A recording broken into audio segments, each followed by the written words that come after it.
नमस्कार दोस्तों, आज मैं फिर से हाजिर हो गई हूँ आप सबके समक्ष एक नई कहानी लेकर, एक बदनसीब लड़की की दर्द भरी कहानी को लेकर।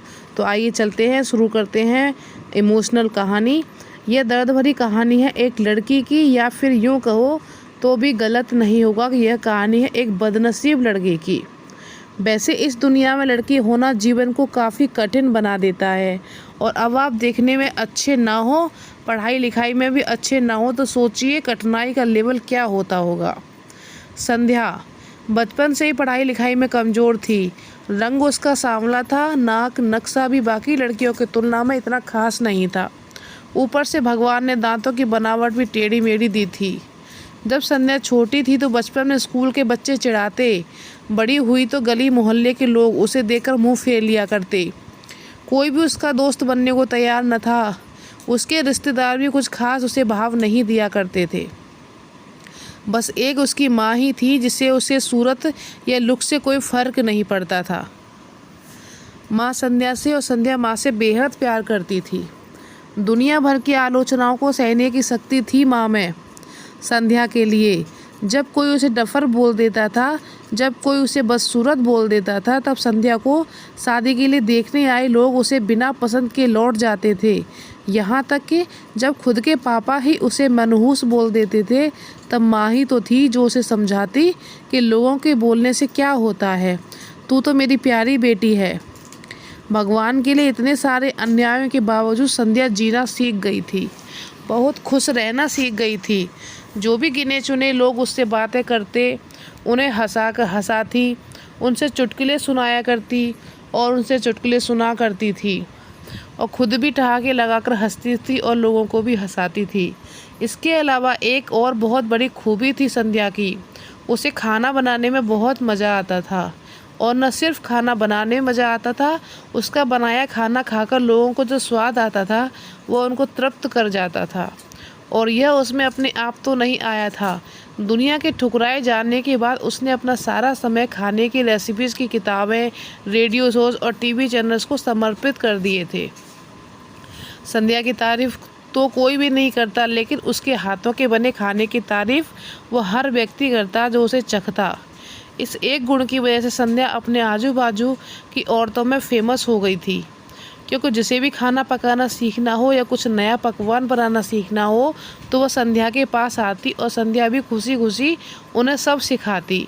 उसके पास आने वाली औरतें अच्छा खाना बनाना सीख जाती, लेकिन लाख कोशिश करने के बाद भी संध्या के हाथों वह जादू जो सब तृप्त कर जाता था वह न सीख पाती। संध्या की ज़िंदगी इन्हीं उतार चढ़ावों के साथ कट रही थी। एक बार फिर से माँ बाप ने जी तोड़ कोशिश कर एक फैमिली को संध्या को देखने के लिए मना लिया था। अगले दिन लड़का संध्या को देखने आने वाला था। संध्या को इस बात की खबर होने पर वो दुखी और गुस्सा हो गई थी कि बिना उससे पूछे पता नहीं क्यों माँ बाप लड़कों को बुला लेते हैं और उसका मजाक बना देते थे। माँ ने संध्या को समझाया था कि ऐसा ही होता है, कोई भी बेटी अपने माँ बाप के यहाँ हमेशा नहीं रह सकती, उसे एक दिन शादी करके जाना ही पड़ता है। अगले दिन संध्या सुबह सुबह ही लड़के वालों के आने से पहले ही सज संवर कर कहीं निकल गई थी। उस दिन लड़के वाले घर आकर माँ बाप को बहुत खरी खोटी सुनाकर गए थे। वैसे भी पापा को संध्या पर हमेशा गुस्सा रहता था, लेकिन उसकी इस हरकत ने उनके गुस्से में पागल कर दिया। उस दिन पापा ने संध्या का सारा गुस्सा माँ पर उतार दिया, और यह कहकर कि मनहूस बेटी को जन्म देकर भी तुम्हारा मन नहीं भरा, इसलिए उसे लाड प्यार देकर सिर पर बिठा लिया है। हमेशा अपनी बेटी के बारे में गलत बोलने वालों से नाराज़ रहने वाली माँ आज खुद संध्या से नाराज़ हो गई थी, और अब वह संध्या के घर वापस आने की बेसब्री से राह देख रही थी ताकि अपना गुस्सा उस पर उतार सके। सूरज ढलने से पहले संध्या घर लौट आई, और उसके चेहरे पर एक अजीब सी खुशी थी। हाथों में एक चेक था और एक सर्टिफिकेट था। संध्या माँ से कुछ कहना चाहती थी, लेकिन इससे पहले कि संध्या अपने मुँह से एक भी शब्द कह पाती, माँ ने उसे खरी खोटी सुनाना शुरू कर दिया। गुस्से में माँ बोलती जा रही थी, और बोलते बोलते इतना कुछ बोल गई कि संध्या ने कभी सपने में भी नहीं सोचा था।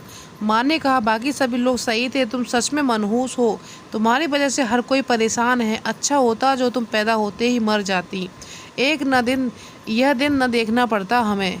गुस्से में बड़बड़ाती और सब्जियां काट रही माँ ने एक बार भी संध्या की तरफ नहीं देखा था।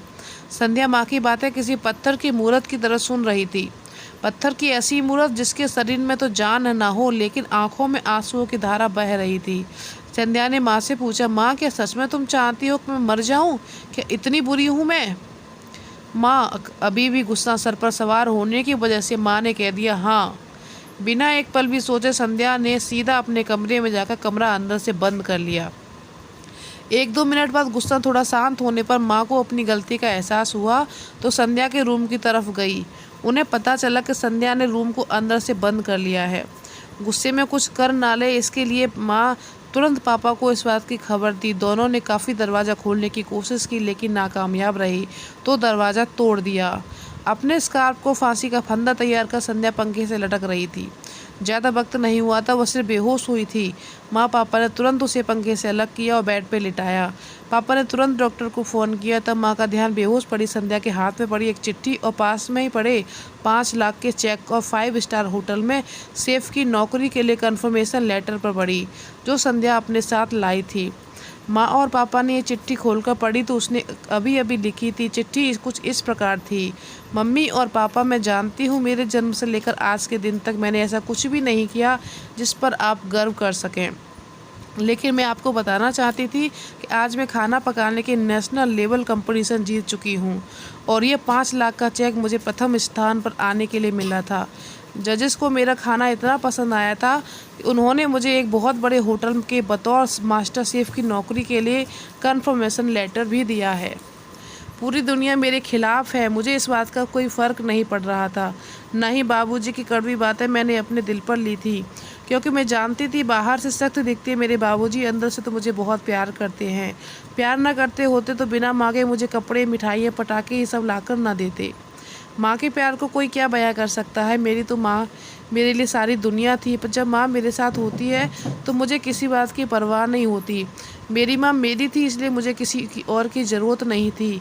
मेरी माँ मेरे साथ नहीं तो मेरी दुनिया मेरे साथ नहीं, इसलिए मैं आज दुनिया को ही अलविदा कहे जा रही हूँ।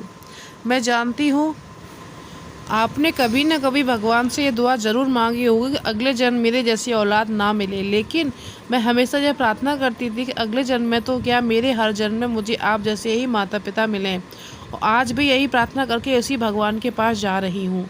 चिट्ठी पढ़ते पढ़ते माँ और पापा के सर से पाँव तक पछतावे में डूब गए थे और बेहोश पड़ी संध्या के सर पर हाथ फेरते हुए फूट फूट कर रो रहे थे। तो दोस्तों, आपको क्या लगता है आगे क्या हुआ होगा? क्या संध्या बच पाएगी या नहीं? तो फ्रेंड, जब वो बेहोश हो जाती है और उसे तुरंत डॉक्टर के पास लेकर जाते हैं तो डॉक्टर बताते हैं कि संध्या बेहोश हुई है, वो बिल्कुल ठीक है, क्योंकि सही वक्त पर माँ बाप ने उसे बचा लिया। अगर थोड़ा देर और हो जाता तो संध्या का बचना मुश्किल था। और इसी तरीके से संध्या और उसकी फैमिली खुशी खुशी रहने लगे। उसके माँ बाप को भी एहसास हो गया कि संध्या हमारे लिए क्या मायने रखती है, क्योंकि ऐसा ही होता है जब कोई हमसे दूर जाता है तभी हमें ये एहसास होता है कि वो हमारे लिए क्या मायने रखता है। और फिर संध्या बिल्कुल ठीक हो जाती है और जॉब पर चली जाती है। माँ बाप भी काफ़ी खुश हो जाते हैं।